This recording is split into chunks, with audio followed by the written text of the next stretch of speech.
ఆలోచనతోటి ఈరోజు చేయటం జరిగింది.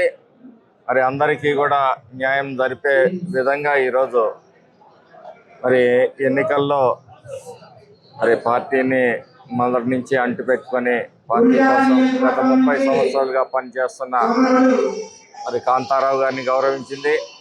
అలాగే గతంలో చాలా సంవత్సరాలుగా కూడా మరి పార్టీ కోసం పనిచేసిన కోటేశ్వరరావు గారిని గౌరవించింది. అలాగే పేలెంట్ భూముల సమస్యల్ని వివరించడానికి ఉపాధ్యక్షుడిగా చక్రపాణి గారిని కూడా మరి పెట్టడం జరిగింది.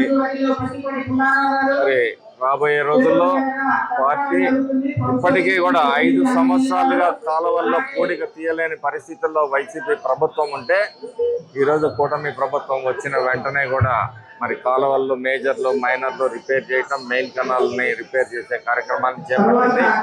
ఆర్థికంగా ఎన్నో ఇబ్బందులు ఉన్నప్పటికీ కూడా మరి చంద్రబాబు నాయుడు గారు ఒక రైతు సంక్షేమం దృష్ట్యా నాగార్జున సాగరు మరి భగవంతుని ఆశీస్సుల వలన మరి నిండుగా ఉంది. ఈ సంవత్సరం మరి రైతులు నీరుండి కూడా ఇబ్బంది పడకూడదనే ఆలోచనతోటి ముందుగా రైతాంగాన్ని దృష్టిలో పెట్టుకొని పనులు ప్రారంభించడం జరిగింది. రాబోయే రోజుల్లో కూడా మరి రైతు సంక్షేమం దృష్ట్యా మార్కెటింగ్ వ్యవస్థను కానీ కోఆపరేటివ్ వ్యవస్థను కానీ బలోపేతం చేసి రైతుల్ని అన్ని విధాలుగా ఆదుకునే ప్రయత్నం కూటమి ప్రభుత్వం చేస్తుందని చెప్పి సందర్భంగా తెలియజేస్తా ఉన్నాను.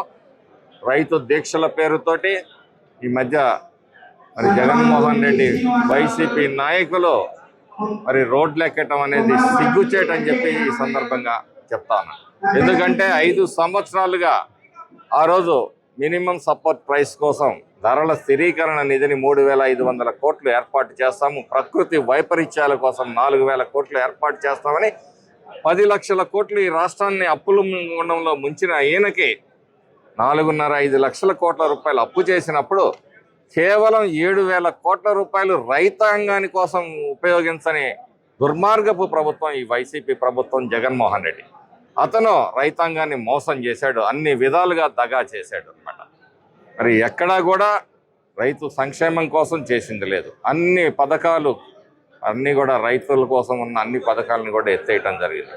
స్ప్రింక్లర్లు, డ్రిప్ ఇరిగేషన్, రెయిన్ గన్స్, హార్వెస్టర్లు, ట్రాక్టర్లు, స్ప్రేయర్సు, మరి టార్పాలిన్లు, ఇలా ఈ విధంగా చెప్పుకుంటూ పోతే ప్రతి రంగాన్ని కూడా మరి నిర్వీర్యం చేసి కేవలం బటన్ నొక్కుడు అనే కార్యక్రమంతో ప్రజల పీకలు నొక్కిన ముఖ్యమంత్రి ఆనాటి ముఖ్యమంత్రి జగన్మోహన్ రెడ్డి అని చెప్పి తెలియజేస్తూ అందుకే ప్రజలుగా తెలియజేస్తారు.